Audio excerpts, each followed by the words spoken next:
On this edition of Oxford News This Week, bleeding control training at the Oxford Fire Department in our Behind the Lens segment, A Morning of Zen. And updates on the new Helen Smith Park, that and more on this special edition of Oxford News This Week.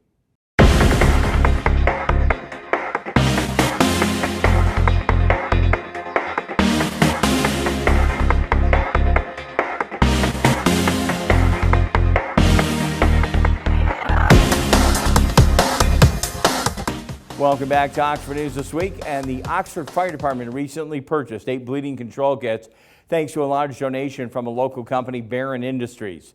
The business presented a $2,500 check to the Oxford Fire Department in celebration of Barron Industries' 100th anniversary. Each new control kit contains synthetic trainer legs with several simulated wound patterns. With the assistance of these tools, both responders and members of the public will have the opportunity to develop strategies for responding to knife, gunshot, and other wound situations.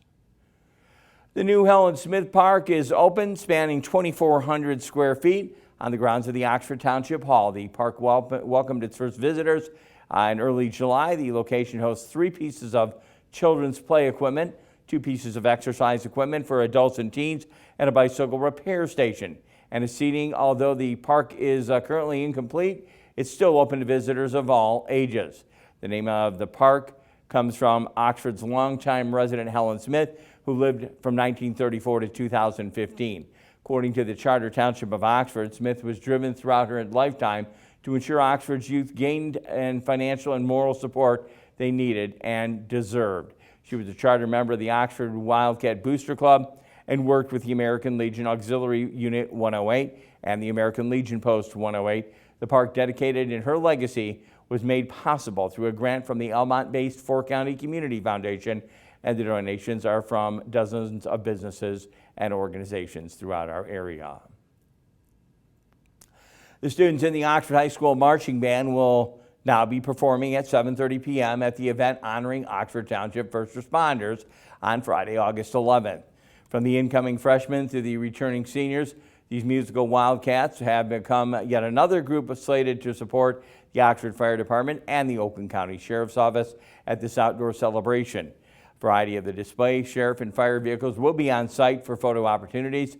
Food trucks, a climbing tower, and inflatables will also be found throughout the park. The night ends with fireworks, courtesy of Genesis Credit Union. Again, the fireworks should start at dusk at 9:30 p.m. At the July meeting of the Oxford Village Council, discussion was held concerning the annual inspection cost of residential rental properties. The council heard from Jim McKenna of McKenna and Associates regarding the calculation of the annual inspection rates to the rental community. Typically, once you come up with a set price for a residential registration and inspection fee, with that usually comes 2 inspections. The initial inspection, if there's violations, we come back, there's a second inspection. That's included in that initial fee. If we have to come back a 3rd time, then we'd assess a re-inspection fee. Typically, usually what we see is that's around a $75 fee, but that would be up to the board to determine what that would be. Village President Kelsey Cook asked if Oxford rental inspections were comparable to similar communities. Can you talk about maybe how our rental inspection list may be comparable to other communities? Is this kind of what you typically inspect for? Or? Well, I was looking at the list, and it's a pretty general list, and it's typically, we've pared it down here to mostly life safety issues. Mm-hmm. A lot of communities get a little bit more stringent on what they like to see. They get into paint on the exterior of the house, the property maintenance code, basically. They really get into the appearance of the landscaping, peeling paint, those type of things. What the list you've come up with here, like I said, is really life safety issues, handrails, electrical systems, those type of things is something that is pretty common in all the communities. Once an agreed upon list of inspections is achieved, the council will vote on the ordinance at a future meeting. The council also heard an update from the DDA Director, Kelly Westbrook, who provided highlights of the upcoming midsummer events in and around Oxford. We are finishing a downtown map. So it's going to be a trifold map that will be available on the trolley and in all of the stores and restaurants that just give a listing and a map out of all of our locations downtown. So that's something that we've been working on for quite some time, but it'll also be available on our website as well. We are going to start a trolley pilot program to utilize the trolley on different days and running into some different cities or villages. So we chatted with Rochester and Holly and Clarkston, and they're interested in the program to try to bring more people into downtown and just some new people. And then the last thing is, I just wanted to kind of tease this out to you to see what you thought of it, but I talked with Joe and talked with Chief, but we would really like to bring the homecoming parade to downtown this year and partner with the schools that way, but make it a very short route on M24 so that it's not too much work for the chief and his staff. But in the past, it's just kind of been right up the hill, and for families, it's a little bit tougher to be able to watch and sit, and the sidewalk space is limited. So hopefully bringing an event application to you guys next month for that. Recent Oxford School Board of Education meetings have been showcased both financial and administrative developments. On the June 27th meeting, the board accepted a resolution for the 2023-24 school year budget. The proposal, well over $100 million, marks an approximate 3.5% increase from last year's school year. Former President D.A. Alessandro, the retirement was the focus of the special school board meeting on the 11th of July. Because D'Alessandro was moving out of the district, he is no longer legally able to provide his services to the school board. Former Vice President Heather Schaefer succeeded to the president position. The vice president seat was then filled by Dr. Aaron Reese, and the board secretary position was taken up by trustee James Summers. Finally, the new trustee, Colleen Schultz, was elected immediately following the board member interviews. For more in-depth and overview of activities at the school board, visit the Oxford Community Schools website. That's oxfordschools.org. OCTV also live streams and records the Board of Education meetings. Well, so you can find those links on our YouTube and Facebook pages. A Michigan judge has rejected all three accounts of the Oxford High School shooter's request to dismiss life without parole condition of his potential sentence. Since the incident took place back in November of 2021, the 16-year-old has pleaded guilty to 24 felony charges, including a first-degree murder and terrorism charge. Recently, the defense team filed 3 requests, including life without parole condition for the sentencing. They also asked permission for the shooter to wear regular civilian clothing in place of his jail jumpsuit during his Miller hearing, where the final decision will be made to either try the shooter as a child or an adult. The final petition was to exclude some evidence at the hearing. The judge denied all 3 requests on Tuesday, July 18th. The shooter can officially be now sentenced at the conclusion of that Miller hearing. The Oxford Township Parks and Recreation Department recently hosted a pop-up bike parade at Powell Lake Township Park. OCTV's brand new reporter, Allison Miller, cycled over to chat with those involved. Other than one minor scratch, I believe it was successful. Like I say, we had a new group of people that we haven't had at some of our other pop-up events, so it's always nice to meet some more participants, community members, and interact with them in the park. I'm excited to go around the lake and stuff. I'm excited to do all of that stuff. All right, that's awesome. And then what's your favorite part about biking? I is where I take up the kickstand, and then I like when I stand up on my bike. Good stuff there. Great to have Allison part of the team. A threat of rain didn't stop hundreds from attending this year's Strawberry Festival. OCTV's Chuck Cameron was in the thick of it all. He talked with Kyle Stapp, president of the Strawberry Festival, during the celebration in Leonard. I'm standing here in the middle of downtown Leonard with Kyle Stapp, who has something to do with this Strawberry Festival. Kyle, tell us about the Strawberry Festival. What's going on here today? Sure. Yeah, we got, so we have the whole street closed today. Yep. We have a car show going on. We have multiple food trucks, as you can see here. The Addison Township Fire Department is serving strawberry sundaes. And we also have vendors down the street, and we also have a kids zone all the way down at the Pollyant Trail. Fun. Yeah, and then we did put on a derby earlier. We had a soapbox derby down West Leonard here. And but that ended up really good. We beat the rain, so I'm happy with that. That's exactly right. All right.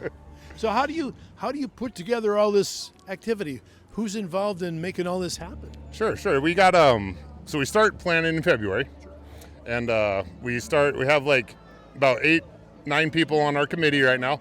So we start planning in February, and we just kind of keep going every month. So what would you say to folks who either have never been or have thought about coming but for some other reason just never got around to it? What would you tell them about what's going on here, and why should they come next year? Okay. We got so it's a really small town. I love our small town atmosphere. Everybody kind of knows everybody, but at the same time, we also like new people coming. It's very fun. That's all. It's very fun. It's a fun day. And now we bring you to the Behind the Lens segment. In our Behind the Lens segment, again, courtesy of our good friend CJ Carnacchio, who just manages to take the right snaps, a morning moment of zen. A magnificent flowers, this type of yellow lily growing along in front of the Oxford Township Cemetery on the north side of West Burdick. That blooms have been a sight to behold. Hopefully they'll brighten your day as you watch this picture. Once again, in our Behind the Lens segment, we definitely want to thank, of course, CJ Carnacchio with that. Upcoming, we all have Dave Kenny. He has Auto Talk and Signs in the News. I know you're going to want to wait for that. You are watching Oxford News This Week on Oxford Community Television.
Welcome to this edition of Auto Talk. I'm Dave Kenny, and this story is taken from Automotive News. Consumers won't be able to see the biggest upgrade to the re-engineered 2024 Volkswagen Atlas and Atlas Cross Sport, but it's powerful enough to create a big storage space right in the middle of the center console. For the coming model year, the 3-row Atlas crossover and its 2-row Cross Sport sibling received a new electrical architecture, the equivalent of a new central nervous system that not only prompted an overhaul but helped VW's business case for letting its best-selling line live a few more years. The results? A new shift-by-wire system that opened up a huge storage space in the center console, standard IQ Drive driver assistant safety suite across the lineup, a renewed interior with standard heated and ventilated seats, soft touch materials, and new technology among other upgrades inside and out. Believe it or not, it all started from packaging, said Serban Boldia, Director of Product Planning for Volkswagen of America. Space inside the vehicle is a massive priority for consumers in the segment. We created a better packaged center console and were able to do so by removing this big mechanical device, the previous version's mechanical shifter linkage, in the middle of the center console. Vehicle electric architectures have evolved exponentially in the last several decades, from relatively simple wiring harnesses that did little beyond delivering electrical power to switches and devices into complex bidirectional webs that focus primarily on data delivery, albeit served with a side of current. The Atlas is built on the German automaker's MQB platform, which was upgraded with a new electrical architecture beginning with the 8th generation Golf. VW designers ditched a planned steering wheel with capacitive controls in favor of a traditional buttons. While the 2024 Atlas and Atlas Cross Sport received upgraded technologies in a number of areas, larger infotainment and digital instrument cluster screens, a more powerful turbocharged engine, a driver assistance suite that is now standard, when it comes to its control switches, it's reverting back. VW designers ditched a planned steering wheel with capacitive controls in favor of traditional buttons. The last-minute program switch, which came too late to impact the problematic touch controls on the Atlas dashboard-mounted controls, follows a directive from new brand head Thomas Schaefer, who said the brand needed to create a new simplicity in operating our vehicles. Jim Birch, product manager for the Atlas and Atlas Cross Sport with VW of America, said the capacitive controls in earlier models, beginning with the Tiguan, did not endear themselves to consumers who found themselves accidentally changing settings, especially on the steering wheel. For 2024, VW is adding a Peak Edition appearance trim, which it debuted at this year's New York Auto Show. The addition will give Atlas 6 trim levels in all, with front-wheel drive standard on the base SE and SE with tech trims, and all-wheel drive standard on the top 4 trims. Atlas pricing will start at $39,075, including delivery. The 2-row Atlas Cross Sport will have 5 trim levels for 2024, following the same front-wheel drive, all-wheel drive split, with pricing starting at $38,065. Well, that's it for this edition of Auto Talk. I'm Dave Kenny. Stay tuned to Oxford Community Television.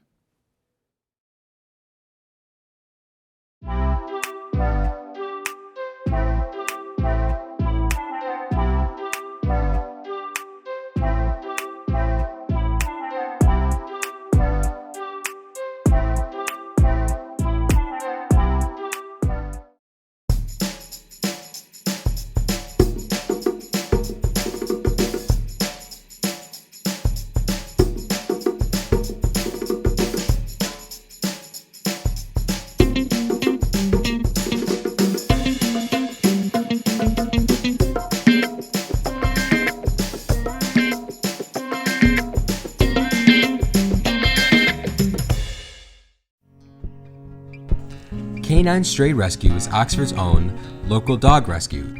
Each year they take in hundreds of dogs and bring them into suitable homes. A certified nonprofit organization, Canine Dog Rescue strives to give pound dogs a new leash on life. To donate, adopt, or even volunteer, call them at 628-0435 or go to their website dogsaver.org and click on the Canine Stray Rescue League link.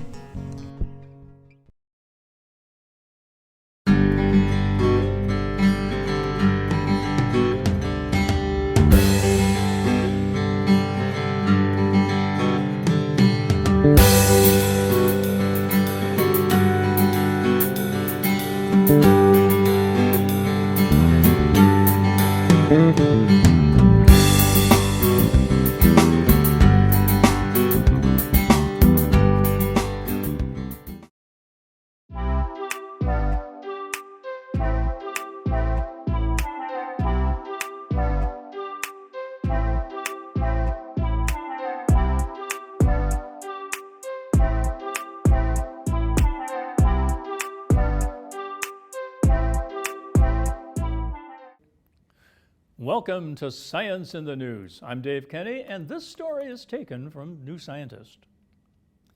Getting lost in a maze is no fun, and on that rare occasion when you find yourself stuck in one without a map or a bird's eye view, it can be difficult to choose which way to go.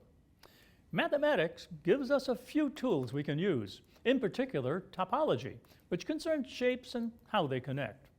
The most devious mazes are designed to be as confusing as possible with dead ends and identical-looking junctions. But there is a stunningly simple rule that will always get you out of a maze. No matter how complicated, always turn right. Any standard maze can be solved with this method or its equivalent, the always turn left method. To do it, place one hand on the wall of the maze as you go in and keep it there. Each time you come to a junction, keep following the wall. If there is an opening on the side you are touching, take it, otherwise, go straight. If you hit a dead end, turn around and carry on. The reason this works is because the walls of any solvable maze will always have at least two distinct connected pieces, one to the left of the optimal solution path and the other one to the right. The section of wall next to the entrance is part of the same connected chunk of the maze as the wall by the exit. And if you keep your hand on it, you will eventually walk along the full length of the edge of this object, no matter how many twists and turns this involves, and reach the part at the exit. While it is guaranteed to work, this certainly won't be the most efficient path. You might find yourself traverse as much of the half of the maze in the process, or even more depending on the layout. But at least it's an easy way to remember the rule. Some mazes have more than two pieces. In these disconnected sections of wall inside the maze create loops. In this case, if you start following the wall somewhere in the middle of the maze, there is a chance it could be part of an isolated section, which would leave you walking around a loop forever. But if you start from a wall that is definitely connected to the outside, wall following will still get you out. It is reassuring to know that even if you are lost in a maze, you can always get out by following some variation of this rule. If you notice you have reached part of the maze you have been to before, you can detect loops and switch to the opposite wall. This is especially useful for mazes where the goal is to get to the center. If the center isn't connected to the outside, wall following won't work, and you will need to switch walls to get onto the center component. But as long as there are a finite number of pieces in the maze and you keep trying different ones, you will eventually find a piece that is connected to your goal. You might, however, miss the bus home. Well, that's it for this edition of Science in the News. I'm Dave Kenny.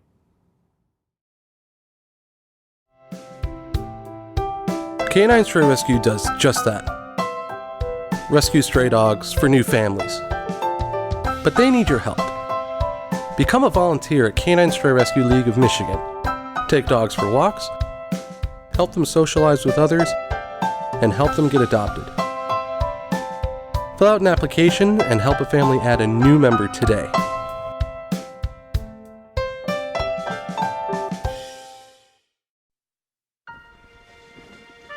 Your Marine Corps' way of life is to defend the American way of life.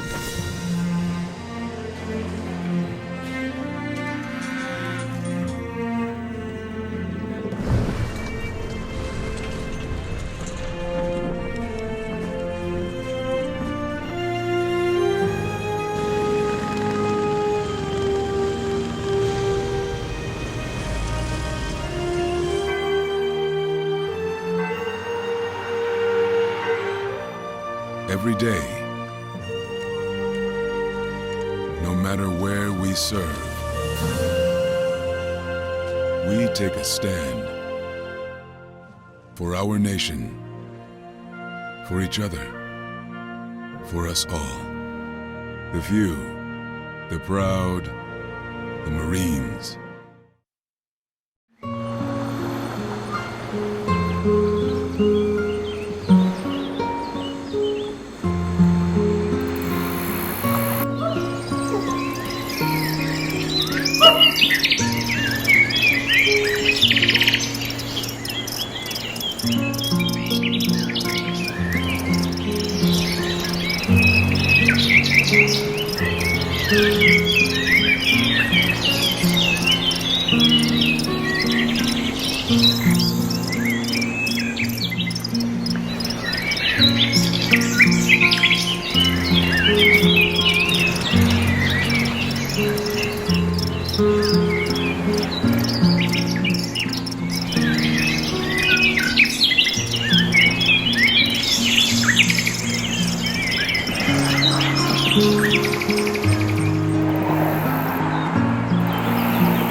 Hello, this is Lomas Brown, ex-Detroit Lion, and you're watching OCTV.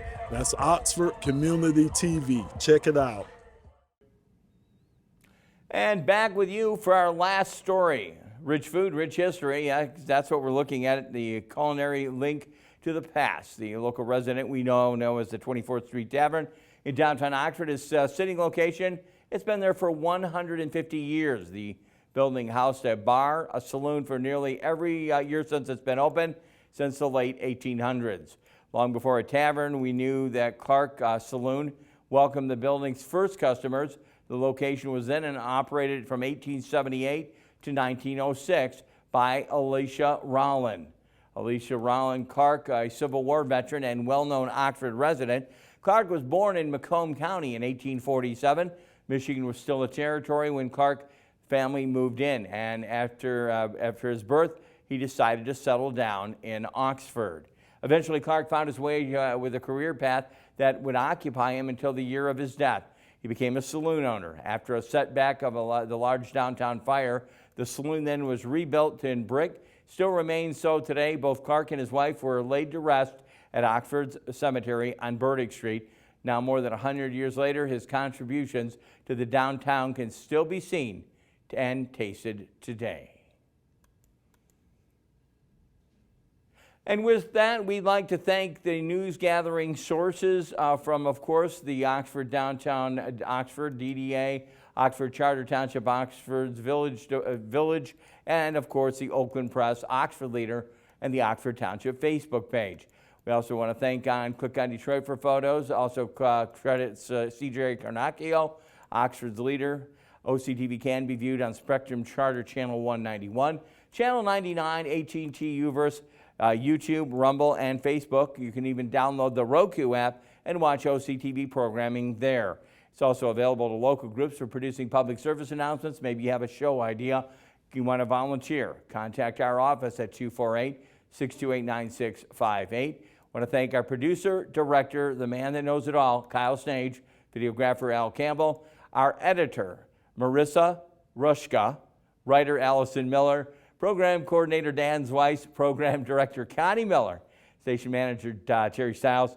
For everyone here at OCTV, I'm Jim Hughes, hoping you have a safe week. I invite you back next time, and again, we will take a look at Oxford News this week.